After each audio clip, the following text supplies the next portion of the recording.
Ótimo, obrigada, pessoal, por compartilhar o vídeo. Então, vamos agora aqui já passar para o nosso evento. Então, o evento de Comitê de Compliance, Gestão de Terceiros sobre a Ótica de Compliance ESG. A doutora Juliana, né, ela é cofundadora do Compliance Women Committee, tem mestrado profissional no Master of Laws em International Business Law pela Steinbeck University Berlim, mestrado em Direito pela Unibrasil, Global Corporate Compliance, PDA, for the University, International Management Business and Compliance, PDA, Frankfurt University. Nós temos aqui, né, uma palestrante com uma formação internacional, líder pela University of Queensland, ESG, Governance, Risk and Compliance, pela KPMG Business School, é auditora líder de sistemas de gestão de compliance anti-suborno pela World Compliance Association, né? Então, sem mais delongas, com essa palestrante que já foi minha professora, né? Então, eu tenho aqui a honra de apresentar para vocês aqui Juliana Oliveira Nascimento. Muito obrigada. Mais uma vez, muito obrigada, agradeço imensamente a honra do convite, Karen e Ronaldo. Acho que vai ser uma manhã bastante proveitosa, esse é o meu objetivo aqui, e eu quero compartilhar. Foi uma honra ser sua professora, e essa é uma atuação minha pessoal que eu tenho bastante satisfação em fazer, compartilhar conhecimento e poder aqui formar outras pessoas. Isso faz parte um pouco dos meus valores e legado também, que eu gosto, que eu acho importante deixar aqui para as pessoas. Por isso que estar hoje pela manhã também, para mim, é uma grande alegria. Eu vou compartilhar, então, minha tela, para que nós possamos iniciar aqui um pouco as nossas discussões.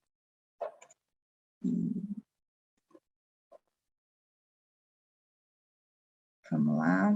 Todos já estão vendo, certo? Então, tá bom. Então, vamos falar de gestão de terceiros sob a ótica de compliance e ESG. Só para falar um pouco desse tema, eu entrei um pouco mais também para a gente, pelo menos, abordar as questões de ESG, porque ESG, como foi mencionado, que vai ser uma pauta importante para todos vocês aqui, Kali, Ronaldo, achei importante já, pelo menos, inserir essa temática aqui como um primeiro, assim, ponto para as pessoas aqui já começarem a refletir sobre ela, na perspectiva que nós estamos conversando, tendo em vista que esse é um movimento importante que também vai ter uma implicação com relação à gestão de terceiros. Tá? Então, esse é um ponto aqui. Eu já fui devidamente apresentada, então eu vou começar aqui a trazer uma visão geral do que a gente vai abordar no dia de hoje, mas eu queria até compartilhar com vocês, dentro dessa perspectiva, que eu gostaria, nesse já de início, eu quero dizer que muito mais que uma palestra, mas de uma conversa, porque essa é a pretensão do dia de hoje, que vocês possam me dar um pouco mais de clareza do que para vocês seria importante do ponto de vista de gestão de terceiros, quando vocês pensam nela, da forma que vocês compreendem hoje. Eu quero uma visão agora, porque é importante para entender até o direcionamento que eu conduzi aqui, mas também que eu posso trazer e de agregar experiências para vocês com relação principalmente a este respectivo tema. Então, nós vamos aqui, eu conto com a colaboração de todos vocês, fazer um pequeno exercício em que vocês vão apresentar para mim a visão de vocês em palavras, em 3 palavras, do que para vocês a gestão de terceiros, ela apresenta como importância, qual a implicação que ela possui, no que vocês possuem e apresentam de conhecimento no dia de hoje. Tá? Então, para isso, eu vou pedir para vocês entrarem neste link, que é um link do Mentimeter. Quem tiver com celular, quiser fazer com QR Code para não sair da nossa tela, quem quiser entrar aqui, tem o link aqui embaixo também, tá? Mas eu acho mais fácil com o QR Code. Você já vai direto para a página, e ali nós vamos, então, fazer esse exercício da gestão de terceiros, e eu gostaria muito da participação de todos vocês. Então, vamos lá?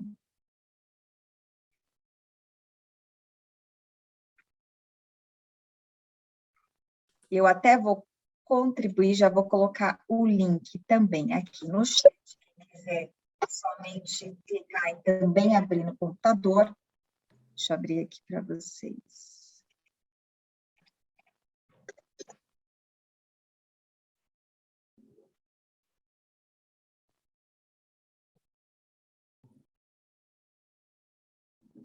À medida que vocês forem entrando, se alguém tiver uma dificuldade, me fala. À medida que vocês forem entrando, vocês podem ir já fazendo votação. Se alguém tiver alguma dificuldade de colocar as palavras, me avise, porque às vezes o sistema, às vezes, sem querer, ele acaba travando, mas eu destravo aqui.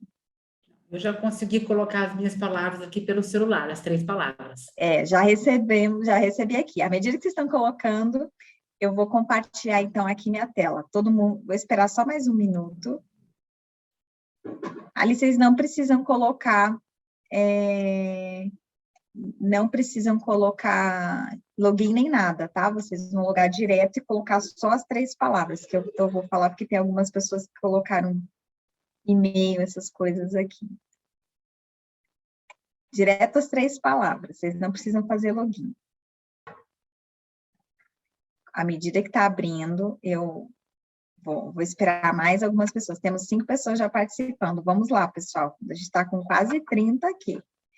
Quero, pelo menos, que vocês participem aqui para a gente poder ter um caminho interessante aqui da nossa conversa hoje.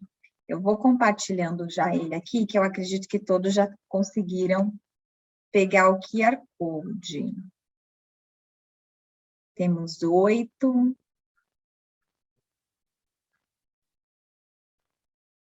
Eu vou até já descompartilhar para compartilhar a tela que vocês estão aqui fazendo. Deixa eu entrar aqui.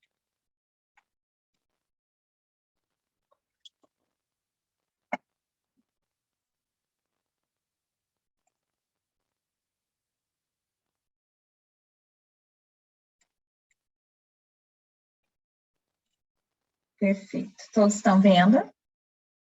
Maravilha. Então, vamos lá. Vamos fazer esse exercício aqui juntos. Vamos lá, tem mais pessoas, eu espero que vou aguardar mais uns 2 minutos para vocês responderem aqui. Ótimo. Maravilha. Então, aqui a gente já tem algumas questões interessantes aqui. Controle, vamos falar então disso. Responsabilidade, transparência. Tem aqui redução de custos, perfeito. Ferramenta de análise, segurança, gostei, fundamental, excelente. Confiança, contrato de serviço, conflito de interesse, acompanhamento, vamos falar de monitoramento aqui, diligência, financeiro, asseguração, integridade, com mais, transparência, responsabilidade e controle é o que está mais aqui à frente. Preservar a cultura, gestão de riscos, documentação, ferramenta de análise, redução de custos, tá? Confiança. Perfeito. Mais alguém? A gente teve 13 respondentes aqui. Do que eu falei, mais um minuto. Mas o que eu queria ouvir de vocês? É nessa linha mesmo, para a gente poder entender quais os pontos de visão que vocês têm com relação à gestão de terceiros. E o quanto essa gestão de terceiros, ela tem relevância até para o nosso momento atual, que vai ser o que eu também vou conversar com vocês. Que momento atual, Juliana? Nós estamos vivendo um momento que, globalmente, nós passamos uma pandemia, agora nós estamos vivendo uma guerra. Por mais que não seja no nosso país, nós estamos vivendo reflexos relevantes com relação a isso, inclusive no contexto econômico. Então, a gente tem algumas implicações aqui, bem como a gente tem alguns movimentos de mercado que são relevantes para compreender a importância da due diligence. Isso vai fazer com que os negócios passem a ser refletidos e analisados, dependendo de onde eu vou prestar meu serviço e fazer ali os meus fornecimentos específicos. Vamos lá, então, eu vou fechar aqui cumprindo o horário que eu combinei com todos vocês, ficando principalmente com as palavras aqui que eu vou anotar para vocês, que depois isso vai ser super importante. Eu só vou fazer então, aqui, como isso já está salvo, uma guarda depois para a gente refletir do que a gente conversou no início e o nosso reflexo do final. O que eu quero, então, ouvir e compartilhar com vocês, tá? Estão vendo a minha tela já? Sim? Com o PowerPoint? Não, a gente está vendo ainda agora com o PowerPoint, sim. PowerPoint, tá bom. O Digits. Isso, tá bom. Então, o que a gente tem aqui?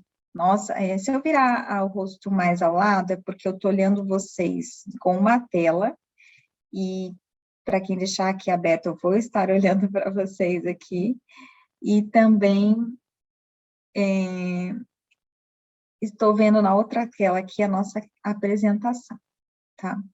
Deixa eu só colocar aqui na visão de galeria.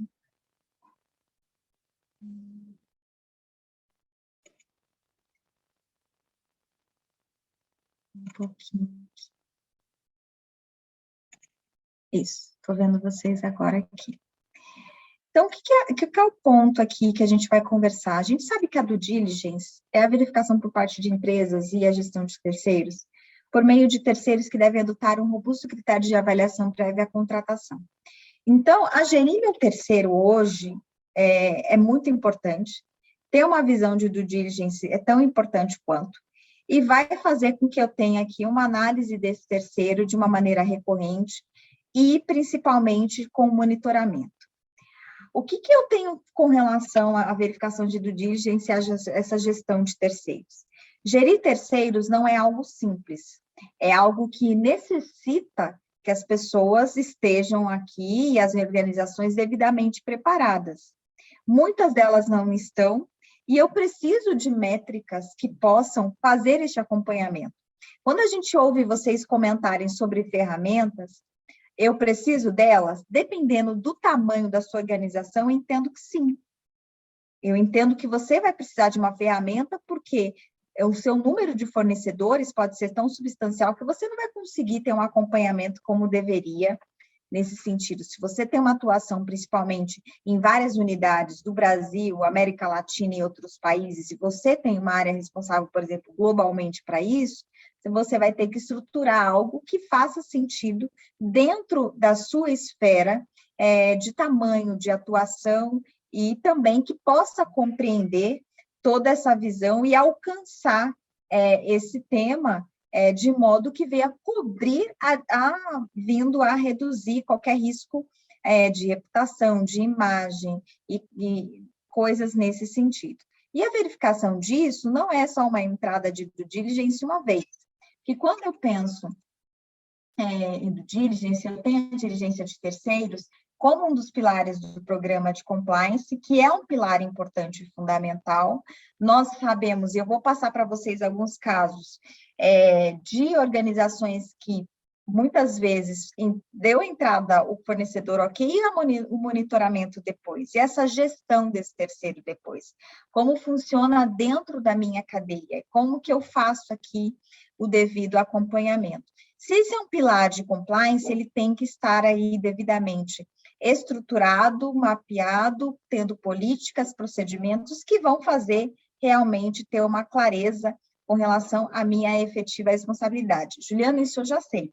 Perfeito. A gente está falando aqui para todos os públicos, para que as pessoas possam balizar, porque eu tenho pessoas com certeza aqui que nunca implementaram, estão fazendo isso, e às vezes não têm noção da importância com relação a isso. Mas, o que eu tenho principal ponto como risco que vai permear isso? A gente vai falar de SG, que entra os riscos ambientais, sociais e de governança.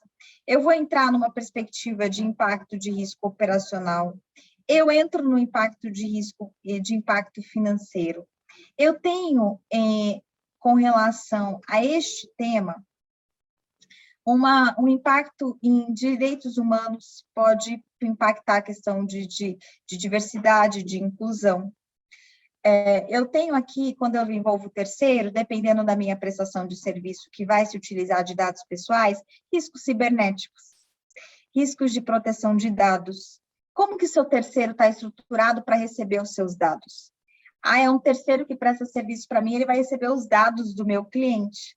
Ele faz ali o filtro com relação a isso, ele precisa desses dados do meu cliente, por exemplo, para prestar um serviço. Um representante, por exemplo, comercial, alguém que vai ser um terceiro, que pode ser uma pessoa jurídica, que vai se utilizar disso. Como que é o seu controle? Se acontecer alguma coisa com esses dados, quem responde? Você que é o detentor.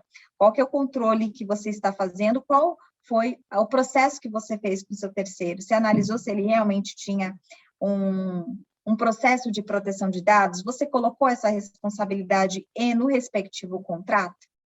Para que, se porventura você tiver alguma penalização, você possa ter como recorrer e ele também ter uma corresponsabilidade e responder isso de uma forma efetiva? Tudo isso parece simples, mas não é, e vai permear agora a situação. Vou conversar um pouco mais à frente, mas é uma mesma reflexão que eu penso em direitos humanos. Quando eu penso que durante a pandemia nós tivemos diversas indicações de casos de trabalho escravo por pessoas que vieram de outros países e estão irregulares no nosso país, por essas pessoas às vezes não entenderem o processo brasileiro de contratação e aceitar qualquer tipo de trabalho, porque elas não compreendem a nossa legislação. Então, tudo isso reflete com que eu tenha um contrato que vai ter uma clareza com relação a isso. Juliana, isso acontece? Lógico que acontece trabalho escravo no presente momento. Se vocês pensarem que também muitos de vocês estão no interior, né? A gente está falando que o IBF também em Campinas, querendo ou não, eu tenho trabalho em campo, que o maior desafio hoje, um dos pontos, é o trabalho escravo, é realmente você ter a caracterização de um trabalho que você, nossa, é escravo, ele está acorrentado? Não, mas é análogo. A pessoa trabalha X horas, sem nenhum direito a qualquer tipo de interrupção ou mesmo descanso, com um valor extremamente baixo, abaixo do salário mínimo e de direitos que seriam mínimos nesse sentido. Quantas vezes vocês já ouviram, por exemplo, uma situação e que não é muito publicado, mas de um trabalhador que acabou falecendo por uma questão de exaustão? Isso já aconteceu, principalmente trabalhadores em campo. Qual que é a ação que eu tenho com relação a isso? Tem uma viés muito importante no social do SG, por exemplo. Tá? E eu tenho uma gestão de terceiros importante, eu vou trazer um caso para vocês, em que a ausência de uma grande empresa que deixou de gerir terceiro fez com que houvesse um reflexo na existência e a caracterização de trabalho escravo, e a empresa tem compliance muito robusto, jamais ela teria trabalho escravo, mas quem tinha era o terceiro. O que acontece na capa dos jornais? Aparece quem tem o nome mais forte. Não vai aparecer a empresa que é menor, uma terceirizada, algo nesse sentido. Então, tudo isso me faz refletir com relação a este tema, tá? Nisso, eu também acabo tendo toda a parte aqui de reflexão desses terceiros, as esferas trabalhistas, o aspecto regulatório. Também tenho um olhar aqui a prevenção de lavagem de dinheiro, é algo que eu tenho que refletir, quem é o meu terceiro, como ele presta serviços, aonde vem, como que é a prestação de serviço dele, se é muito baixa. Para vocês terem uma questão de lavagem de dinheiro, eu soube recentemente isso de uma outra profissional também, que atua com o tema específico de compliance, que pontualmente eu teria aqui uma atuação, por exemplo, de um determinado hospital em área de saúde, comprado por determinados assim, criminosos, e que especificamente era para lavar dinheiro, porque para esse setor também não é difícil lavar dinheiro por compra de medicamento, por um número de atendimento e prestação de serviços, que você pode, né, vincular e macular os números de certa forma. Então, você começa a ficar atenta em certos tipos de serviço. Lava-jato, a gente já tem o grande caso que começou no lava-jato. Então, parece simples, mas não é. E conflito de interesse e informação privilegiada também é uma questão super importante, e verifica a questão nesse sentido, tá? Para a gente poder compreender com relação a este tema, especificamente. Aqui já falou assim, vemos isso em mercados, alguém está compartilhando comigo aqui, tá? Então, eu trouxe só poucos exemplos aqui do que a gente pode imaginar, mas são vários outros aqui que nos fazem refletir sobre o respectivo tema e como eu devo conduzi-lo com relação a isso. Nessa linha, eu tenho aqui os red flags, o que eu tenho que olhar em situações que possam ser caracterizadas como incomuns. Então, eu tenho reputação, eu tenho alegação, corrupção ou fraude, eu tenho relacionamentos aqui governamentais nesse sentido, eu tenho, por exemplo, a questão de pagamentos suspeitos, alguém que pede para fazer um contrato com pagamento num paraíso fiscal, por quê? Por que daquela forma? E isso está em contrato, por que eu vou pagar num outro lugar, numa outra moeda? Essas coisas, elas têm que serem colocadas como coisas não normais. Normal é pagar num banco, por exemplo, no nosso país, com a moeda nacional, com todos os trâmites corretos. Circunstâncias que são um pouco incomuns, a prestação de serviço é aberta, a gente não tem clareza do que vai ser a prestação de serviço. Essas questões abertas em contrato, isso apresenta um risco enorme com relação a essas frentes. E isso, inclusive, a gente vai conversar um pouco agora, isso é muito olhado, por exemplo, quando eu tenho o DOJ, que é o Departamento de Justiça norte-americano, e a SEC, na fiscalização das empresas, nos Estados Unidos, um programa de compliance. A gente não tem aqui uma fiscalização, a não ser por parte de reguladores que exijam isso em legislação, mas a gente não tem uma fiscalização de um Departamento de Justiça, nem de uma CVM, no sentido de controle com relação a essas questões, tá? A PEPs em suas relações, né, as pessoas politicamente expostas aqui, com quem eu estou contratando, que pode ser caracterizada como uma pessoa politicamente exposta, isso tem que estar dentro do seu programa de prevenção à lavagem, tem que estar atento à prestação de serviço, ou mesmo ter como cliente alguém que seja considerado uma pessoa politicamente exposta. Isso traz alguns impactos, é importante destacar. A falta de transparência na estrutura societária da empresa, que dificulte a visualização real dos respectivos sócios. A falta de passado comercial de empresas recém-criadas que não têm atividade comercial passada. Acordos ou arranjos para pagamentos de formas suspeitas ou mesmo caracterizadas como estranhas, e acesso ilimitado à informação. Esses são os pontos que eu coloco aqui, como que eu estou fazendo, como eu faço a criação nesse sentido. Essa questão, por exemplo, da falta do passado comercial em empresas recém-criadas é um ponto importante. Tem um documentário na Netflix que se chama ocorreu no Peru, e ele que chama Ouro Sujo, que muito me deu atenção para essas questões de gestão de terceiros. Por quê? Eu não vou fazer muito aqui, vamos dizer, spoiler, mas gostaria que vocês assistissem. Mas o que especificamente eu identifiquei ali? Vamos dizer, criminosos, né, formavam empresas, tiravam ouro, a extração de ouro de uma maneira ilegal, um trabalho que realmente é análogo a de escravo, sem nenhuma regularidade, nenhum deter lá no Peru. E o que acontecia? Eles conseguiam entrar no mercado regular de grandes empresas que trabalham com ouro, grandes empresas que eu digo grandes marcas, que têm compliance, que têm integridade, em decorrência de falha no processo de análise da entrada desse terceiro. Não olhava o passado comercial. A empresa, muitas vezes, ela tinha vários tipos de criação de empresa recentes, porque se eles tinham um problema com uma, eles abriam já outra na sequência. Então, a empresa, quando ela é recém-criada, ela não tem histórico passado nenhum ruim.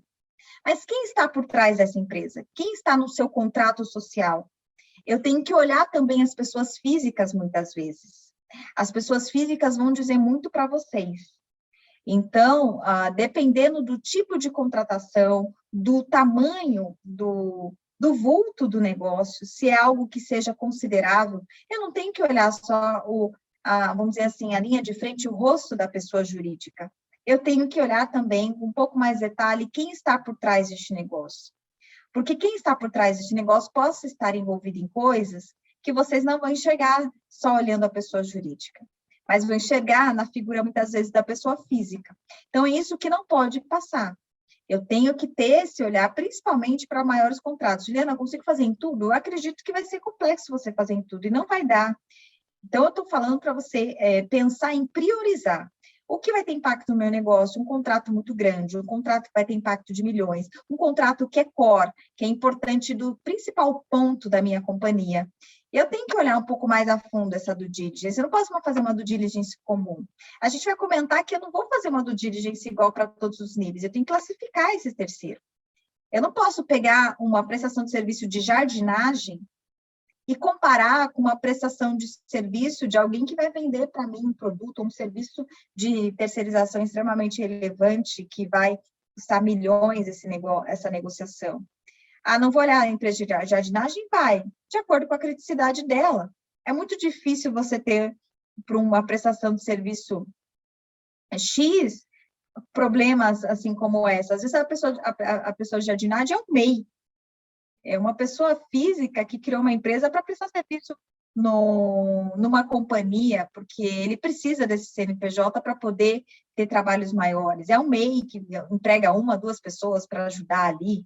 Então, qual é o impacto que eu tenho à minha reputação por uma contratação de serviço de jardinagem? A não sei que seja uma coisa assim que eu perdi realmente, e é alguém que se utiliza disso de uma forma. Vou ficar atenta, mas o meu nível de criticidade não vai ser o mesmo.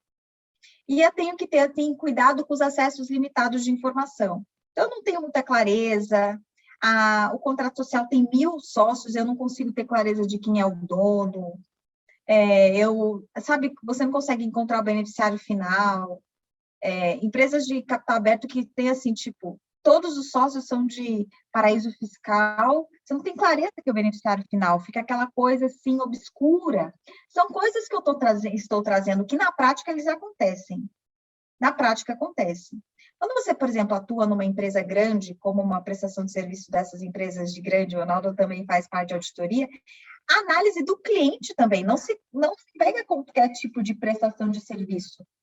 E o cliente também, ele é devidamente analisado. Dependendo da situação, você não quer o cliente, porque a reputação pode ser maculada, você não consegue ter uma visão que aquele serviço vai ser, qual que é o objetivo da prestação daquele serviço, eu só quero usar uma marca para poder afastar das pessoas qualquer desconfiança, porque é um selo de confiança, qualquer selo de empresa de Big Four, e afastar as pessoas de confiança, mas no final atrás, quero uma prestação de serviço, eu vou esconder um serviço que não é legal para o mercado, mas com o selo de Big Four eu consigo ali fazer com que eu tenha ali um respaldo com relação à técnica. Por isso que a credibilidade, ela é muito importante, a boa-fé nos processos, eles são extremamente importantes, inclusive porque é o nome da empresa que presta serviço, é o nome da empresa que lembra o balanço.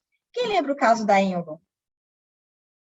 O caso da Enron, a Carla mencionando, foi o caso que, infelizmente, a gente pode falar porque todos esses pontos são questões públicas, foi que acabou fazendo com que uma outra grande empresa de consultoria viesse realmente a sua falência quebrar no mundo inteiro, que foi a Arthur Andersen. Então, nós não éramos Big Four, nós éramos Big Five, e esse é um ponto importante de colocar aqui, tá? Nesse ponto. Dentro dessa perspectiva, eu tenho aqui os programas de compliance e vou ter aqui qual que é a estrutura que eles aqui devidamente apresentam, né? Dentro da perspectiva da FCPA, eu tenho a exigência, especificamente, de ter uma due diligence. E como que é feita essa due diligence? Por exemplo, eu ter no contrato prestação de serviço de consultoria é algo que o Departamento de Justiça norte-americano, e até que eles vão olhar. Eles vão olhar, peraí, mas qual que é a prestação de serviço? Está aberto. Está fora do contexto que a gente entende para evitar qualquer tipo de fraude. Prestação de serviço aberta, se vocês lembram o caso do Lava Jato, foi um dos pontos colocados dentro da Lava Jato por estar muito aberto nesse sentido. Então, eu tenho que ter cuidado com relação a esse tema, em decorrência especificamente desses pontos, tá? Com relação a isso, não sei se todos conhecem aqui, mas eu super recomendo, o Departamento de Comércio norte-americano, ele tem uma página que ele traz as características de análise de gestão de terceiros, de due diligence, praticamente todos os países, diversos, dos principais pelo menos. Quando você entra na página, você consegue identificar como ocorrem os negócios naquele país, qual que é a legislação aplicável, como que é a posição no que tange a questão de corrupção, como que é a parte de business travel, né, viagem de negócio, como que é o nível de até segurança daquele país para você fazer negócios nele. Tudo isso é verificado. Não sei se todos aqui já entraram nessa página. Alguém já conhece essa página aqui dos Estados Unidos? A Cara mencionou que sim, a gente já mencionou isso em aula, mas mais alguém conhece essa página aqui? Se vocês puderem responder no chat, eu vou agradecer, porque aí eu vou explicar alguns pontos dela aqui também.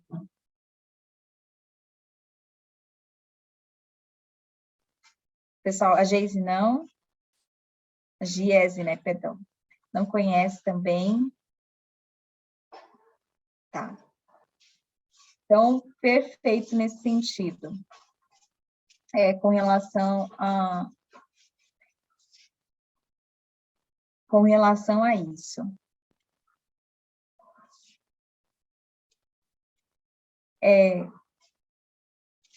Tá, então, vamos lá. Então, assim, o que eu tenho aqui com relação a essa parte, tá? Então, eu tenho a due diligence, que ela tem o condão de proteger a sua empresa contra problemas, perdas e responsabilidades. Ela aprende aqui, nesse caso, a avaliar os países, tá? Colhe o link aqui para o pessoal. Eu vou colar, então. Eu acho que na apresentação aqui, só um momento, então, que eu tenho que fechar aqui, só um minutinho.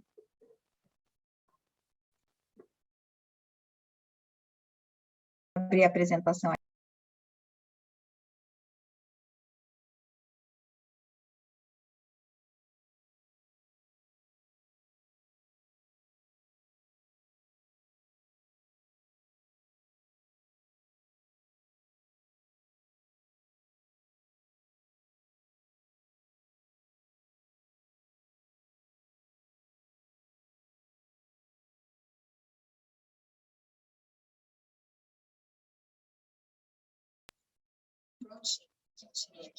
Já consegui voltar. Estão vendo aqui, esse é o link. O que eu vou compartilhar aqui? Vou compartilhar minha tela aqui de novo para vocês.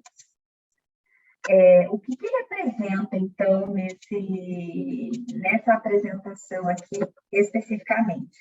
A gente vai compreender todas essas responsabilidades da parte de comércio, e ele vai apresentar o meu risco, o país, o ponto ali do risco empresa, se você estiver interessado em um novo mercado, observe atentamente o ambiente político, econômico e comercial para garantir que é uma boa jogada para a sua empresa. O risco do parceiro, eu consigo ter informações sobre a avaliação desse risco do parceiro estrangeiro, se faz sentido para mim ou não. Dependendo da situação, não vale a pena. Gente, nós estamos vivendo, por exemplo, interrupção de atendimento à Ucrânia. Por exemplo, assim, as empresas estão refletindo, é claro, porque é perigoso, dependendo da prestação de serviço que você tinha. Já tem as questões repensadas para a Rússia. A Rússia passa a ter uma posição diferente hoje no que tange aos mercados.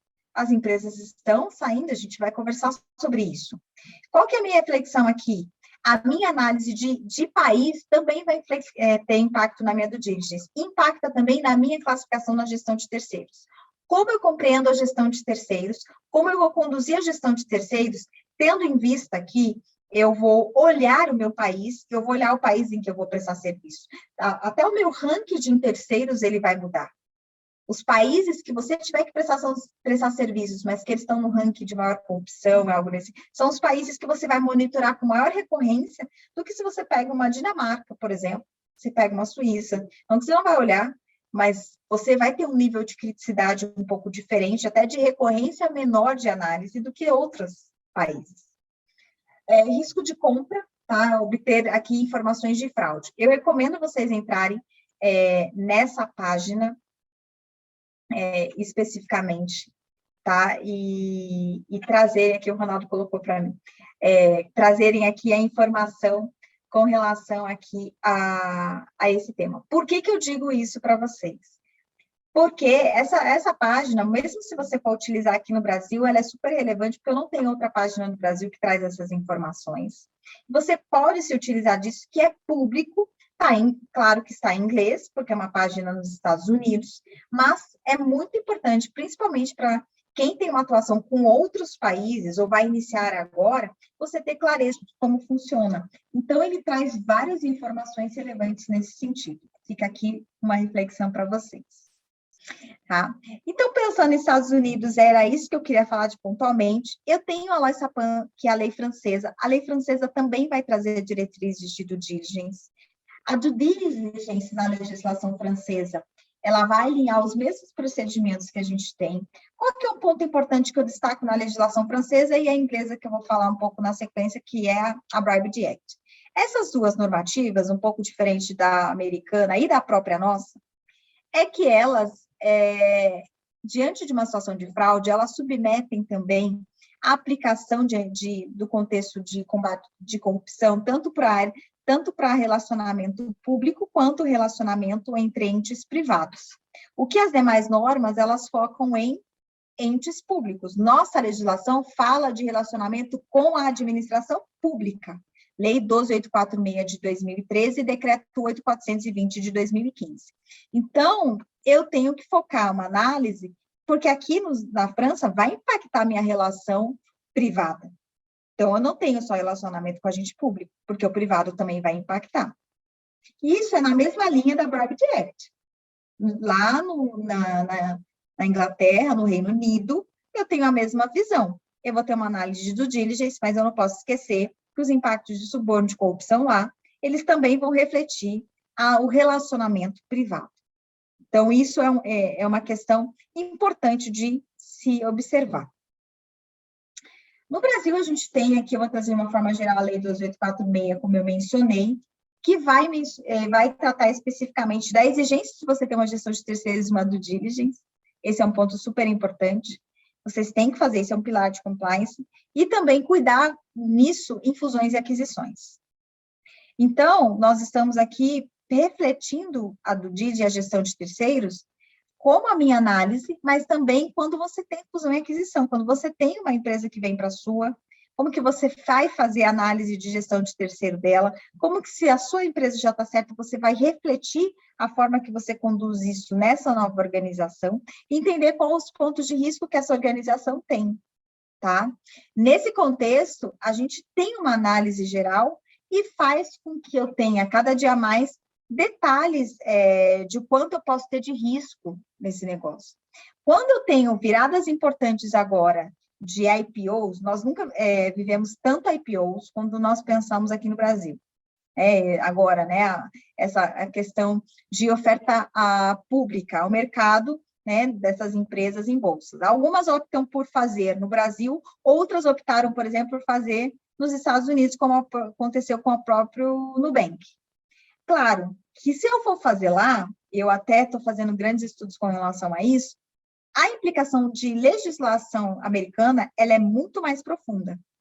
Eu tenho uma exigência regulatória maior. Só pensar em SOX, não sei se todos conhecem aqui a SOX, que é uma normativa que vai tratar a Sarbanes-Oxley, que trata uma governança muito mais robusta para as empresas, controles internos principalmente, e que vai olhar ali uma responsabilidade muito grande. A SOX, principalmente, foi uma norma que também vem em decorrência do grande escândalo da Enron, e faz com que eu tenha muito mais uma governança robusta do que quando eu penso no IPO no Brasil.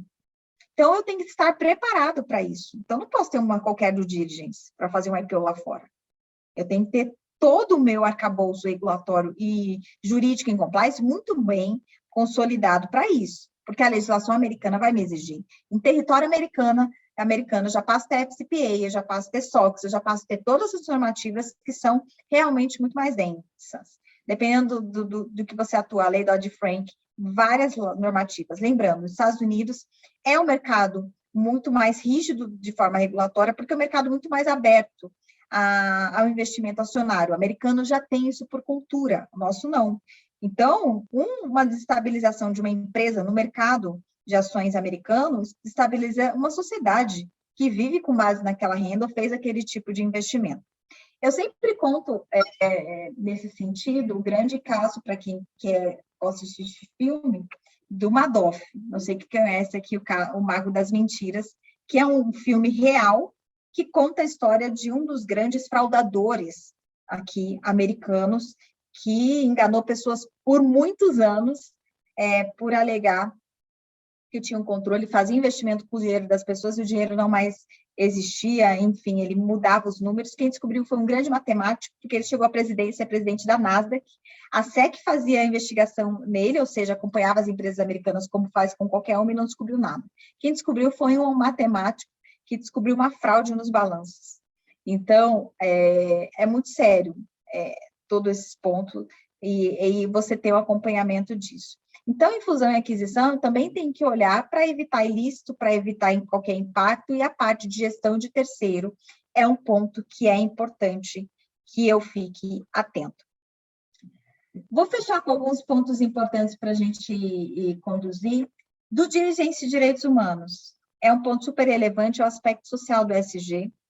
E não sei se todos conhecem o decreto 9571 de 2018, que é um decreto que fala do selo de empresas e direitos humanos. Ainda na época do ex-presidente Michel Temer, ele foi promulgada essa norma.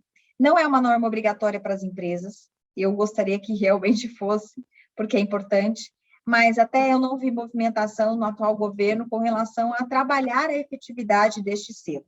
Mas é uma norma que está vigente, existe, e ela prevê a responsabilidade das empresas em não violar os direitos da força de trabalho, do acompanhamento da questão de direitos humanos, inclusive com políticas e incentivos comerciais e na gestão de terceiros, e os terceiros fazerem ali o seu comprometimento com as diretrizes de direitos humanos nas suas contratações e nas suas formas de negócio, e fazendo com que eu tenha aqui uma seleção desses terceiros olhando este ponto, a complexidade das operações, os seus direitos humanos e os riscos que eles podem apresentar, eu fazer. E aí entra, por exemplo, como eu mencionei, trabalho escravo, entre outros aspectos com relação a isso. Sobre due diligence, eu tenho vários pontos a serem observados aqui que eu coloquei um pouco em resumo. Aí eu já estou quase dentro do meu horário, eu quero algumas discussões. Então, tem parte contábil, legal, jurídico, eu tenho que levantar quantas ações essa organização tem, trabalhista, civil, federal, estadual, todos os impactos tributários, porque dependendo da situação, a empresa não está bem e vai me prestar serviço. Uma empresa, por exemplo, com recorrência em abandonar a prestação de serviço de terceira, você vê várias ações judiciais que a empresa não paga os benefícios para o beneficiário, e se ele não pagar para o colaborador, se ele não pagar, quem responde é você que contratou ele como terceirizado. Eu mesmo já tive a vivência com relação a isso, de uma contratação terceirizada que a empresa não pagou, quem teve que pagar foi o contratante para onde prestava serviço. Então, isso é muito sério, né? Então, esse é um ponto importante, tá? Com relação a esse ponto. A parte comercial, como funciona, o operacional, aspecto ambiental, dependendo do meu negócio, tem que analisar o aspecto ambiental. A legislação ambiental do Brasil ela é bem robusta. Eu tenho, dependendo, por exemplo, prestação de serviço de saúde. Eu tenho que olhar no meu terceiro se ele faz uma devida coleta de resíduos sólidos, minimamente, porque isso vai impactar, é uma legislação relevante. Tá?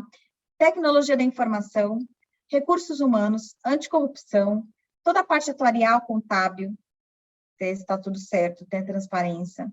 Tem aqui a FATCA, que é Foreign Account Tax and Compliance Act, que é uma legislação que fala isso, principalmente desses aspectos de acordos contábeis nos Estados Unidos.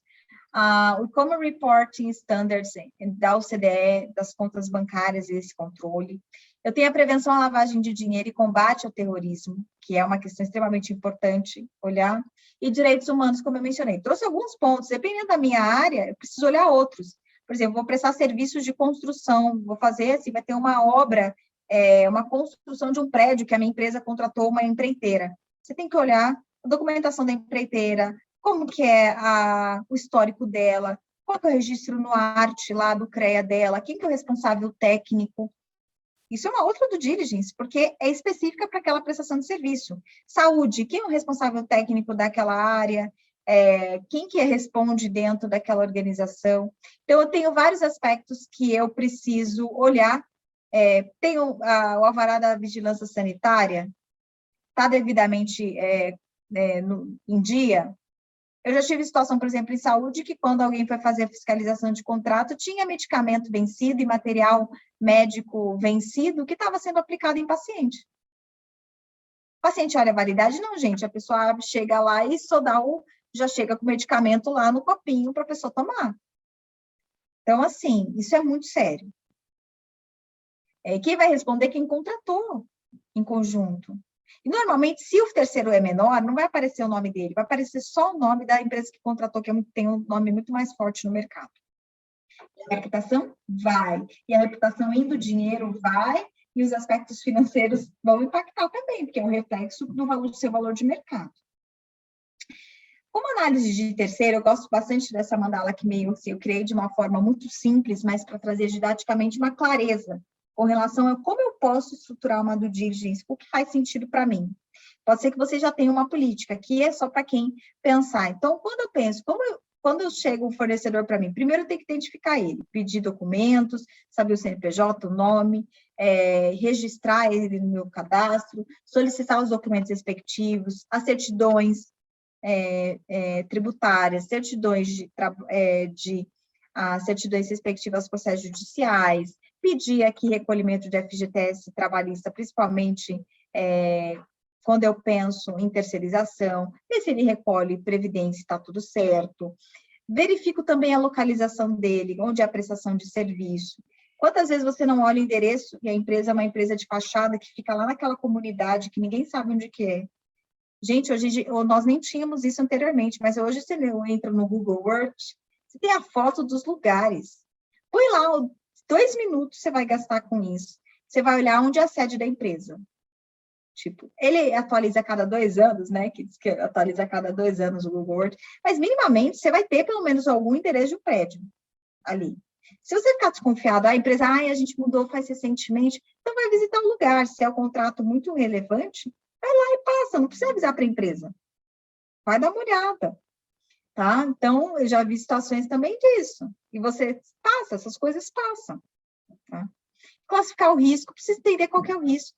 Mencionei, não posso mensurar um contrato de jardinagem com um contrato de prestação de serviço enorme, com uma negociação que vai envolver milhões, com a prestação de serviço. Uma vez eu fiz um contrato simples de aluguel, tá, mas o contrato era de 20 milhões por 10 anos. Então, assim, 20 milhões para um contrato, tem que olhar tudo. Tem que prever se o prédio está sendo reformado, vai ser reformado da forma adequada. Eu tenho que prever se, porventura, ele quiser mudar de ideia e tirar a empresa de lá, o que tem que fazer, prever uma cláusula no contrato para fazer com que tenha uma indenização pelos investimentos realizados, de minimamente X anos. Porque, senão, você tem um problema. Que a empresa, do nada, pega alguém que quer pagar mais e fala assim, não, você pode sair 30 dias ali que você vai fazer a rescisão do seu contrato, você faz a minha comunicação de 30 dias, mas espera aí, eu investi aqui, no meu contrato de 20 contigo, durante X anos, mas eu investi ali mais 20 milhões nessas reformas. Como assim eu vou perder esse dinheiro? Então, são coisas que parecem simples, mas não são. Eu tenho que classificar o risco do meu negócio e com quem eu estou prestando serviço. Terceirização, sempre classifiquem como risco alto. Isso é dentro da sua empresa, vai prestar serviço, vai falar em nome de, então sempre tem que monitorar. Analisar esse fornecedor, então, em detalhes, quem é ele, dependendo do vulto do negócio, a pessoa física, aponta um aspecto legal, avalia a reputação, hoje tem como fazer as buscas, as ferramentas também colocam a reputação, dependendo, vai buscar outra empresa no mercado. Dependendo do segmento, você vai conseguir várias, entendeu? Você tem que ter uma clareza com isso. Aí, você tem uma análise de um checklist, que você analisou, deu ok, segue. Nem tudo precisa para a área de compliance. Só os contratos mais relevantes, aquilo que vocês têm maior preocupação. Não vão levar um contrato de jardinagem toda vez para fazer due diligence em compliance, gente. Na prática, não funciona. Você vai pegar uma empresa que tem 4 mil fornecedores, você tem na área de compliance lá 5 pessoas. Não tem como, eles têm que fazer outras coisas também.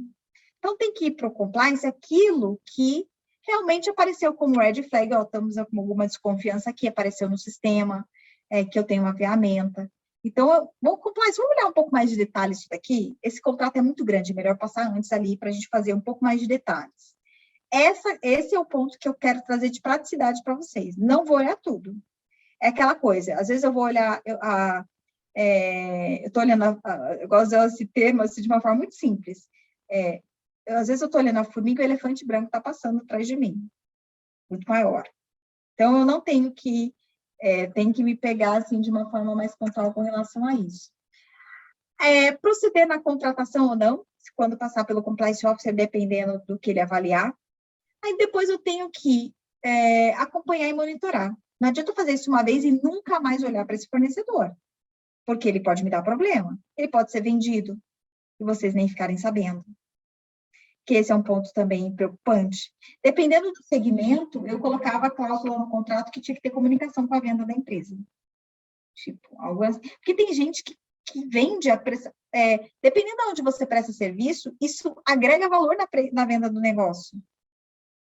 Porque você tem um contrato fixo de muitos anos, você sempre vai ter uma renda recorrente da prestação de serviço, algo nesse sentido. Então, isso é valor de mercado também. Isso é muito claro, por exemplo, quem atua, por exemplo, em saúde. Por quê? Porque eu tenho sempre um fornecedor que é uma clínica que já recebe, que já tem aquele plano de saúde X. Ele já tem uma receita recorrente, isso é valor de mercado, por exemplo. Eu já tenho uma receita recorrente ali. E eu posso pensar em outros segmentos aqui com vocês que possam ter receita recorrente. Isso é valor de venda de mercado para uma empresa. Tá? O que eu tenho que olhar em due diligence? Alguns princípios básicos. Como eu mencionei, nem todos precisam ter o mesmo nível de due diligence, tem que ir de acordo com a transação. Eu tenho que ter um processo que seja efetivo, não burocratizar. Algo que faça sentido. Algo que tenha uma clareza. Tem que ter uma due diligence consistente, uma gestão de terceiro consistente, para não ter tratamento diferenciado e trazer dúvidas e ausência de credibilidade na forma de condução.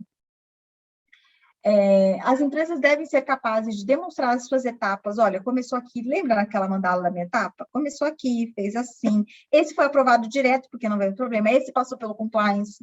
Esse passou. Esse a gente teve que inserir uma cláusula X e Y, porque a prestação de serviço dele ou fornecimento de produto dele tinha um aspecto que necessitava algo diferenciado. Tá? E eu tenho que fazer, por quê? Se alguém falar que deixa de participar de uma contratação, ele tem que ter o direito e clareza de que, por que eu não participei dessa contratação? Vocês terem total transparência, não que a empresa tenha obrigação de informar, mas que tenha, assim, clareza na forma de condução nesse sentido. Tá? E aqui eu vou entrar nos pontos aqui. Lista de verificação de due diligence. Então, localização, tem sede em qual país? Se vocês olharem ali o ranking da transparência internacional, você vai para a Somália, você vai fazer o mesmo nível de criticidade lá da Dinamarca e da Suécia. Não, né? Você vai prestar serviço na Venezuela. Você vai ali para a Coreia do Norte. Agora você vai para a Rússia. É uma crítica à nacionalidade se alguém for desses países, por favor. Mas é um ponto que são países que são apontados como países de maior risco. Então, eu tenho que ter aqui um maior cuidado e maior acompanhamento. Analisar a conformidade legal, esse nível de corrupção, e qual a legislação aplicável no país. E a lista de sanções. Os países que têm decorrência de conflito, direitos humanos, terrorismo e outros crimes graves, eles passam a fazer parte de lista de sanções. Isso também é olhado para a questão de gestão de terceiros. Quem tem lista de sanções agora? Enormes, por causa da guerra, está vivendo a Rússia, com diversos, isso eu estou falando que é público, diversas questões de sanções, né? Bloqueio de conta bancária, bloqueio de acesso a banco, restrições diplomáticas, isso entra de análise de due diligence também, gente.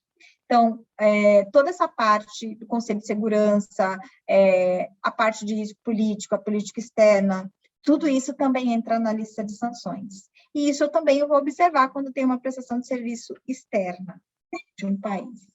E nessa linha, eu entro no aspecto, como eu já mencionei tudo aqui, no ambiental, social e de governança. Por quê? De certa forma, tudo que eu já passei para vocês, se eu tiver uma prestação de serviço que eu vou olhar o impacto ambiental, eu vou olhar o compromisso dessa empresa com relação a esse tema. Hoje eu olho agora a questão de gás de efeito estufa, quem está reduzindo, está fazendo comprometimento de carbono neutro. A União Europeia ela está nesse movimento de carbono neutro, Pacto Ecológico Europeu, a taxonomia da União Europeia, o social, direitos humanos, segurança do trabalho, evitar trabalho escravo, diversidade e inclusão. Como que é meu processo de diversidade? A empresa só contrata homem. Não, gente, tem que ter outro tipo de contratação. Isso é olhado hoje. Tá? Governança entre compliance, fraude, questões de ética, de integridade, gestão de riscos. O ESG ele vai fazer parte da cadeia nesse sentido de análise. Por exemplo, eu tenho várias sessões e aspectos aqui no ESG, se eu for pensar na Rússia. Dependente, eu estava conversando essa semana na rádio da TV Justiça, que eles me convidaram, e eles falam, Juliana, qual é a implicação do ESG agora com a questão da guerra? Se eu pensar no ambiental, a dependência que os países têm ainda da Rússia no que tange, por exemplo, algumas questões, principalmente de gás natural. Como que isso vai acontecer agora? Né? Porque os países dependem, se não tem um inverno rigoroso, que agora vão suportar um pouco, mas final de ano vai voltar com grande força. Então, social, direitos humanos, das pessoas que estão vivendo, por exemplo, na Ucrânia, mas também na Rússia. Os cidadãos russos estão sofrendo, né, com falta de, agora, empresas saindo, trabalho. A gente está olhando do outro lado da Ucrânia, sim, mas é uma decisão política de uma pessoa na Rússia, mas está impactando seus cidadãos, são pessoas, têm direitos humanos também, né? É uma decisão política, Estado, né, governo, mas eu tenho pessoas ali também, gente, que estão sendo impactadas por uma decisão de um governante do país, tá? Claro, a gente não sabe mais denso como isso está por trás, eu sempre falo assim, que a história que a mídia passa, a gente tem que saber um pouco mais denso, mas passando assim numa visão de geral. E a parte de corrupção, de integridade, de atuação, e entre outros aspectos nesse sentido. Nisso, aí eu trago algumas reflexões finais aqui. Então, países ao redor do mundo impõem novas sanções, né, para a Rússia. A Rússia foi amplamente condenada por invadir países vizinhos e aplicações de medidas afetam financeiramente empresas estatais, privadas e indivíduos de elite na Rússia.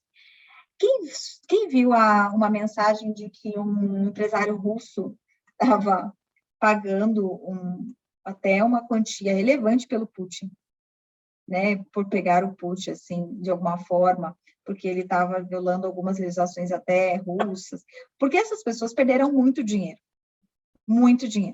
dos negócios, tá? Mas tinha, assim, saiu até numa matéria, tá? Então, é uma reflexão que a gente é importante. Para fechar uma parte de visão de risk assessment, e aí eu vou entrar em alguns pontos que eu quero abrir para vocês perguntarem, eu gosto bastante dessa visão aqui do ICC, que é a Câmara de Comércio Internacional, que ele fala assim, uma análise simples de due diligence e risco. Tá? Se eu tenho um país que tem um alto risco e uma indústria de alto risco, eu tenho, então, um risco alto e eu tenho que ficar atento. Se eu tenho uma indústria de baixo num país de alto risco, é médio. Tá?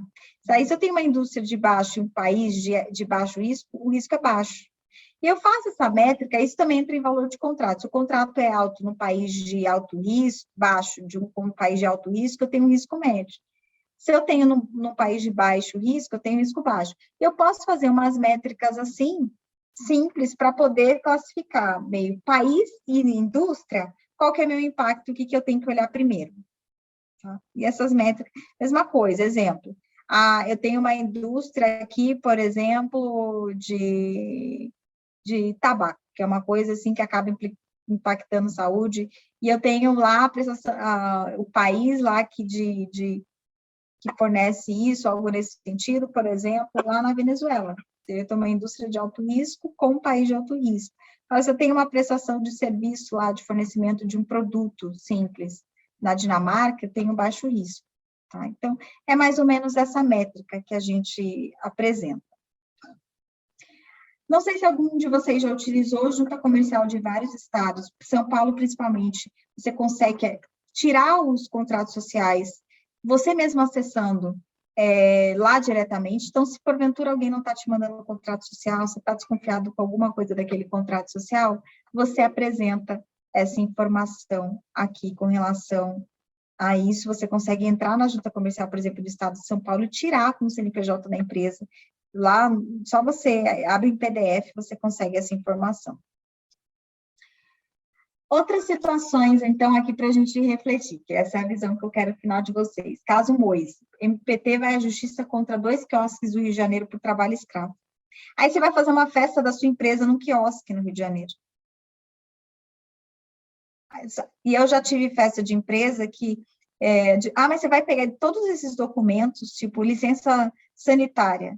Já tive uma organização que não pediu licença sanitária como deveria, no outro dia da festa, metade dos funcionários não foram trabalhar. Que deu problema na comida.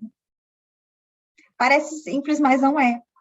Festa de empresa, gente, na exigência do dia, eles pediam todos o mínimo sanitário, gente. Alvará de bombeiro no lugar. Gente, como alvará de bombeiro no lugar? Caso Boate Kiss. Aí você vai ter uma saída de 1.000 pessoas de uma festa que agora a gente não estava acontecendo, mas com a volta agora, todo mundo sem máscara, vai voltar a acontecer os eventos presenciais de confraternização, aí você vai num lugar que não tem saída de emergência. Acontece uma situação lá, 1.000 pessoas não tem onde sair. Parece assim, mas não é. A área onde eu trabalhei, a área de suprimentos, ia fazer visita no lugar para ver se tinha realmente todos os acessos de emergência que eram necessários. Parece que é simples, gente, mas uma situação pequena acontece lá e vai saber, alguma coisa pega fogo, você não sabe o que pode acontecer, mas você tem que estar na prevenção. Quem viu esse caso aqui, que cervejarias foram atuadas por trabalho escravo de imigrantes venezuelanos em São Paulo? Não foram elas, gente, eram os terceiros. Foram os terceiros que estavam prestando serviço. Aqui é gestão de monitoramento de terceiro. O que aconteceu? Apareceu o nome de alguma empresa terceira aqui. Até ele falou aqui uma empresa chamada que foi multada. Mas o que aconteceu na capa de jornal? Quem apareceu aqui na manchete? Eu até tirei os nomes, em respeito é público, mas foram nomes de 2 grandes cervejarias que têm compliance. Tenho certeza que eles não têm trabalho escravo jamais na cervejaria. Mas o terceiro dele colocou um trabalho escravo para prestar serviço para ele. Então, parece simples, mas não é. E aqui eu queria fechar o valor das empresas que já romperam com a Rússia, soma quase 7 milhões do PIB do país. Então, menos 50 companhias anunciaram interrupções de negócios no país após a invasão da Ucrânia. Então, será que prestar serviço ali, quanto ela vale no mercado de ações? Apple, Microsoft, Mastercard, Toyota, L'Oréal, McDonald's, ali, até a própria Netflix, Coca-Cola, Shell, entre outros aspectos. Eu coloquei isso porque é público. As empresas estão se posicionando, isso é uma matéria pública também. Então, várias empresas aqui. Tá? Isso também, o mercado dessas empresas é chamado 10 trilhões de dólares. Tá? 7 vezes o PIB da Rússia, que é 1,6 e 65 trilhão. Em dólar, né? As empresas também de consultoria também deixaram aquela questão da análise da prestação de serviço e do risco de imagem, que eu mencionei para vocês. Também a notícia é pública, tá? Então, a gente pode compartilhar aqui com todos vocês, tá? Então, essa visão de due diligence eu queria trazer para vocês, tá? E discutir, mas antes de eu fazer um último exercício, eu queria começar a deixar aberto para as pessoas fazerem perguntas, trazerem algum ponto de esclarecimento e eu poder compartilhar, tá? Alguém quer fazer, eu vou deixar vocês à disposição. Enquanto eu vou aguardar se vocês vão fazer para o chat, alguém quer levantar as mãos, eu vou compartilhando aqui. Muitas pessoas têm me perguntado sobre due diligence e ESG. Nesse livro que eu organizei, tem uma parte de ESG e due diligence, então eu recomendo vocês, que quiser adquirir o livro, também tem essa informação, com detalhes aqui de qual que é o papel da due diligence na ESG, tá bom? E eu fico à disposição, porque eu queria fazer uma atividade final com todos vocês do que a gente conversou. Alguém tem alguma pergunta?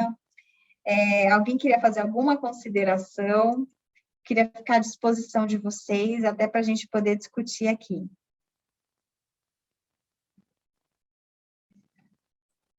Pessoal, se vocês quiserem enviar as dúvidas via chat, fique à vontade também. Pode abrir o áudio também, acho que a gente está... Fique à vontade para a gente bater um papo. Com certeza.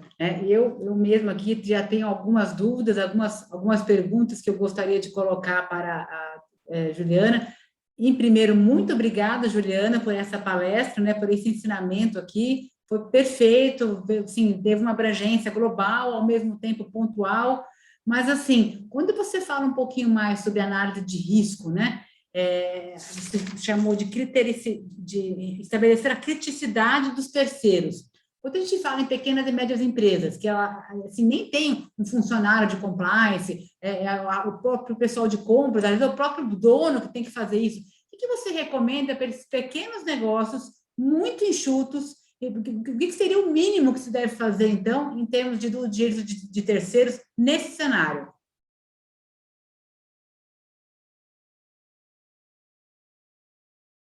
Dessa análise de criticidade, né? Gente, a análise de criticidade, ela vai dar, assim, ele é extremamente importante para te dar maior clareza de toda essa visão, né? E o quanto essa visão ela é importante dentro dessa perspectiva, tá? Nesse sentido, a gente traz um contexto relevante no que diz respeito a como eu vou proceder essa criticidade, né? Eu tenho que primeiro olhar a criticidade, se o meu negócio é local, do meu tipo de prestação de serviço, o que eu tenho de dependência de terceiro fornecedor de produtos e o quanto eu tenho de robustez no meu processo. Então, como eu mencionei, se é uma prestação de serviço mais simples, eu não vou olhar com a mesma criticidade. Vou ter criticidade de valor, vou ter criticidade de tipo de serviço. Terceirização sempre vai ser caracterizado como alto, eu tenho que estar acompanhando isso de perto. Monitorar, para evitar situações como eu mencionei das cervejarias. E tenho que classificar isso. Então, classificar em risco baixo, médio e alto. E fazer assim, classificação baixa, pode ser que eu vou olhar assim, vamos considerar aqui um número, uma vez ao ano. A médio, eu vou olhar, por exemplo, a cada 6 meses, a alto a cada 3 meses. Ou posso trazer um pouco mais espaçado isso, fica a critério da empresa. Uhum. Mas eu preciso ter um olhar nessa criticidade, porque eu não vou conseguir olhar tudo. Se você tem um número muito grande de fornecedor, era bom ter uma ferramenta que já girasse para você automaticamente, com o CNPJ, um relatório mais geral. Aí você olhava aquele relatório, essa empresa apareceu aqui um red flag, algo aqui, que um gap que eu preciso abrir e ficar atento. Então, vou olhar um pouco mais com cuidado para essa empresa, tá? E fazer isso de todos os aspectos, né? Não, E com fazer certeza. essa questão. A inteligência artificial, ela vem ajudar muito nesse ponto agora, né? Para grandes empresas que conseguem contratar os softwares mais robustos, faz esse trabalho com certeza, porque fazer no dedo, né, ali no manual fica muito difícil, você não consegue, fica uma atividade impossível mesmo. Exatamente, entendeu? Então, você tem que tomar toda a visão de cuidado e ter uma clareza nesse sentido, né? E ter Perfeito. uma visão importante aqui. Com certeza. E seu material ficou tão rico, Juliana, que o pessoal está perguntando se você vai poder disponibilizar um PDF fechado dele depois, para a gente poder enviar aos participantes. Parte dele, sim, eu só vou resumir alguns aspectos, porque esse é o meu material de aula todo, e eu tentei ser mais densa para vocês, mas uma parte aqui não tem problema, eu Tá compartilho joia. Então, eu já com estou aqui, vocês. ó. Matheus de Miranda, que tinha perguntado, Matheus, então a gente vai aguardar, aí o pessoal do IBF vai passar por e-mail para vocês, tá bom? Esse material, quando a gente receber, mais enxuto e condensado. Eu só peço para não compartilharem, porque é um material que está privilegiando vocês aqui também, né? Sim. Até por uma questão de integridade de vocês. Juliana, não sei se mais alguém tem uma questão, mas em conexão com a pergunta que a Carla fez para você, eu sei que hoje nós temos algumas ferramentas que, de uma maneira muito independente, ou sem depender do potencial terceiro, eu já consigo realizar uma avaliação prévia, né? Você citou aí várias fontes de consultas, né? Inclusive sites do exterior, né? Do governo aí de outros países que fornecem ali uma série de informações. Mas pensando no contexto mais Brasil, que às vezes tem empresas aí de pequeno porte, que às vezes um contrato de 5 milhões para aquela empresa é muito relevante, enfim, a materialidade pode ter as suas diferenças. Eu sei que no final do dia, nesse processo, a gente pede uma série de informações para esse potencial terceiro que eu quero me associar, né? Como que a gente pode se proteger, Juliana, em relação a esse tipo de informação que a gente recebe, né? Aí pensando aí um pouco aí como auditor, porque no final do dia a gente sabe que ele acaba enviando dados, uma série de informações sobre a sua estrutura atual, como que eu consigo me resguardar? Como que eu consigo me proteger que é uma informação boa e eu tenho condições de criticar ela e realizar minha avaliação de uma maneira muito segura? O que você poderia dar de dicas aí para todo mundo que está aqui presente? Né? Essa questão das informações, aí eu acho que tem alguns tipos de análise. Primeiramente, por exemplo, se porventura faz sentido dentro dessa perspectiva de informação, até dependendo do tipo de negócio que você for fazer um NDA, né, que é você ter um acordo de confidencialidade entre as partes, até mesmo antes de fechar um determinado tipo de negociação. Porque até para fechar algumas negociações, você tem que abrir informações para um terceiro que precisam, por exemplo, ser prévias, às vezes, dos seus números, do que você está pensando de estratégia, para ele poder fazer com que, acho que, não sei se é nesse nível que você está querendo uma resposta, assim, dessa verificação das informações. Sim, é mais ou menos nessa linha também, cara. Porque no final do dia, assim, eu preciso decidir se eu realmente vou me associar com esse terceiro. Então, eu dependo de algumas informações para tomar essa decisão. Então, é mais esse tipo de informação, né? O NDA, ele dá essa proteção que ele pode acessar as minhas informações ou posso acessar as informações deles, né? Mas, ainda assim, essas informações que eu estou recebendo não necessariamente seriam as melhores informações para tomar uma decisão. Eu só estou pensando, assim, como me proteger em relação a isso, o que pedir, que tipo de informação seria interessante, né? Assim, dessa questão de você compartilhar, sim, de pedir informações, assim, eu preciso de pedir o mais denso possível. Agora, tem que olhar o tipo de negócio que eu estou fazendo. Por exemplo, se eu tenho um negócio que é feito com empresas de fora, acho que talvez vale pedir até informações da empresa Brasil e lá fora, para entender como que é essa extensão, ou se eu tenho uma detentora fora, que é que tem grande parte aqui da propriedade da empresa. Quem é essa empresa que eu nunca ouvi falar? Pedir os documentos lá da empresa, pedir os atos constitutivos. Dependendo da prestação de serviço do Brasil, eu tenho que entrar nos aspectos técnicos e regulatórios. Quem vai fazer isso? Qual que é a prestação de serviço? Como eu mencionei, da empreiteira. Quem que vai ser o responsável técnico? Eu tenho que pedir além do que eu mencionei da parte contábil, ter que pedir uma demonstração financeira para ver se a empresa está positiva, os documentos trabalhistas, partes de processos, é muito importante. Você vai contratar uma empresa que todo mundo está processando ela naquela prestação de serviço, você não sabe. Porque eles não vão te falar se você não pedir informação, principalmente se você tiver problema. Eu já tive uma empresa que eu neguei uma entrada, porque ela estava com um problema muito sério, tributário, contábil. A empresa simplesmente foi lá com o mesmo proprietário e abriu outra empresa. Aí chegou a análise do dia e falei, não, a empresa está toda ok. Aí eu fui olhar, eu olho o contrato social. Eu falei, mas é o mesmo dono da outra empresa. Então, quer dizer, gente, por mais que ela tivesse ok, claro, ela abriu empresa agora, a empresa não vai ter problema. Mas é o mesmo dono, então eu estou trazendo a mesma situação, só agora em nome de uma outra pessoa jurídica. Mas a situação é a mesma. Então, tem que ficar atento também ao nome das pessoas físicas, nesse sentido, principalmente nos contratos maiores. Então, pedir as informações das pessoas físicas, buscar as informações por nome da pessoa física, fazer busca no nome do Google, quem não tiver muitas ferramentas, tem informações lá. Tem alguns nomes que ninguém vai querer mais prestar serviço com pessoa física.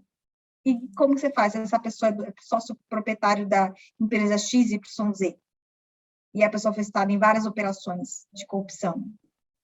Se você não olhar o nome da pessoa física, então eu acho que todos esses documentos, e quando for prestação de serviço técnico, pedir os documentos técnicos para verificar responsável técnico, para verificar se a empresa tem habilidade para isso.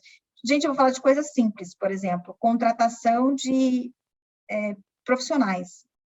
Quantas vezes a gente não vê toda hora na mídia, porque eu acho toda hora que nem nunca deveria acontecer. Porque um falso médico prestou serviço no tal lugar. Como falso médico? Ele falsificou o diploma e ninguém foi verificar minimamente se ele tinha algum diploma. Ele estava escrito realmente no CRM, é só você buscar lá no CRM. Eles não colocam o nome de uma pessoa que não tem um diploma. Então, assim, eu não fui nem no CRM buscar ali, na busca que você faz de profissional, se realmente ele estava cadastrado ali, que qualquer um pode criar um carimbo de médico, o CRM, apresentar um diploma falso e for prestar serviço, aí depois as pessoas descobrem que ele é falso médico. Dando um exemplo, que aconteceu esses dias, esse apontamento que eu estava lendo numa notícia. Com certeza. Nós temos aqui o Maurício Plinta, que gostaria de fazer uma pergunta. Está com a mãozinha levantada aqui, Maurício. Fique com a palavra. Bom dia, pessoal. Juliana, você comentou sobre a questão da terceirizada das cervejarias, né? No passado não muito distante, a gente teve um problema com algumas dessas lojas de roupa, rede de roupa, que também tiveram problemas, mas aí com quarteirizados, né? O problema estava com os quarteirizados. Quer dizer, como que você consegue, que tipo de ferramenta, ou como que vai conseguir se identificar? Porque muitas vezes eles têm diversos terceirizados, né? Que eles chamam dessas facções de costura, né? Lá no Sul é muito comum esse tipo de coisa, mas como que você vai, assim, controlar o universo que está num ponto depois, né? Que é essa quarteirização, porque eles tiveram um problema grande de imagem, mas, assim, que ferramentas que tem, né? É complicado. Os seus terceirizados, tudo bem, mas o que o seu terceirizado está fazendo, como que você consegue monitorar isso, né? Por trabalho escravo, no caso, foi, né?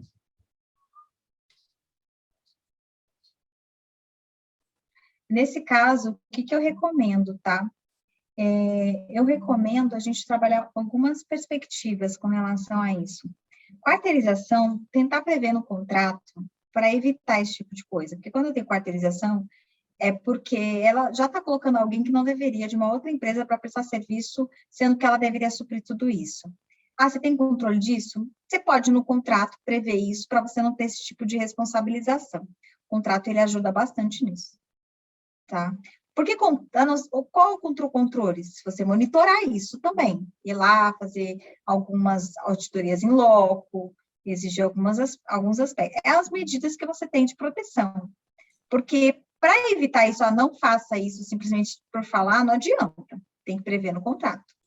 Essa é uma medida que eu teria mínima. Até porque se viesse uma notícia dessa de quarteirização, é o seguinte, olha, tem uma previsão contratual de proibição. Então, eles já estavam descumprindo o contrato. Isso é contra aquilo que já foi acordado. Vocês têm uma proteção, inclusive, para trazer para a mídia, nesse sentido.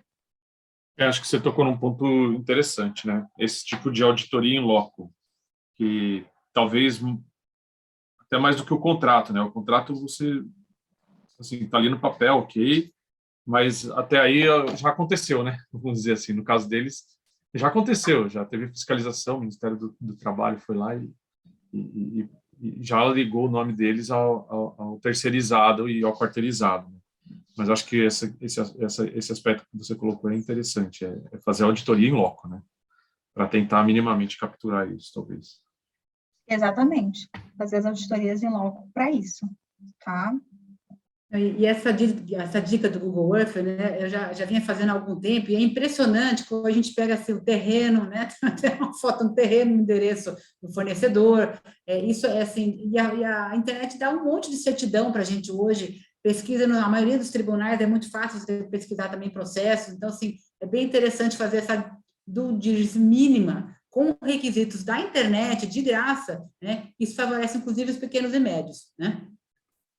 Mais alguém gostaria de fazer alguma pergunta, pessoal?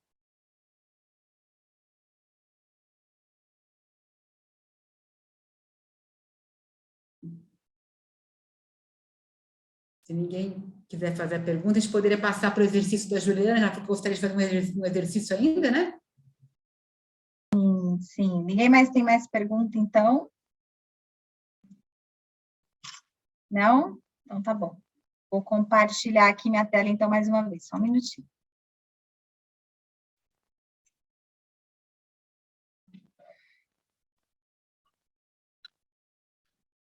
A gente vai fazer um último exercício aqui para vocês, só para a gente fechar. A gente tem alguns minutos para entender mais também. Eu queria entender de vocês, então, no que a gente conversou. A gente falou de transparência, de controle, integridade, e vocês me falaram alguns pontos que a gente abordou um pouco mais profundamente. Diante do que a gente conversou aqui hoje, o que vocês mais tiraram da nossa conversa? O que foi mais importante para você de informação?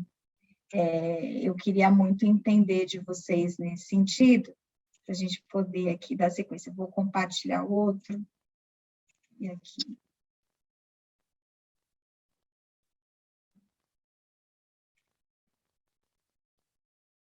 Quem quiser, eu vou também. Vocês estão mais rápidos, gostei. Já pegaram o sentido aqui. Eu vou compartilhar aqui com vocês.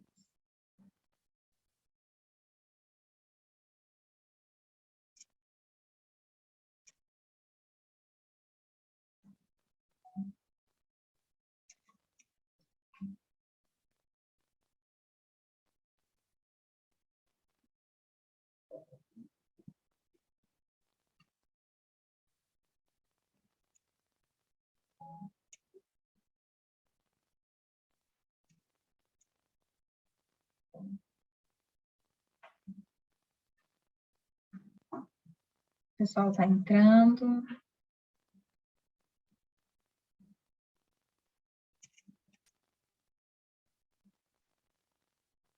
Se alguém tiver com dificuldade, eu vou colocar o link aqui.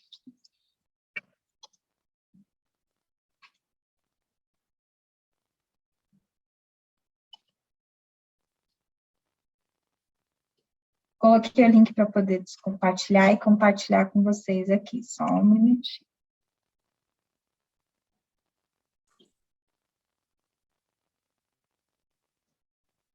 Deixa eu colocar aqui.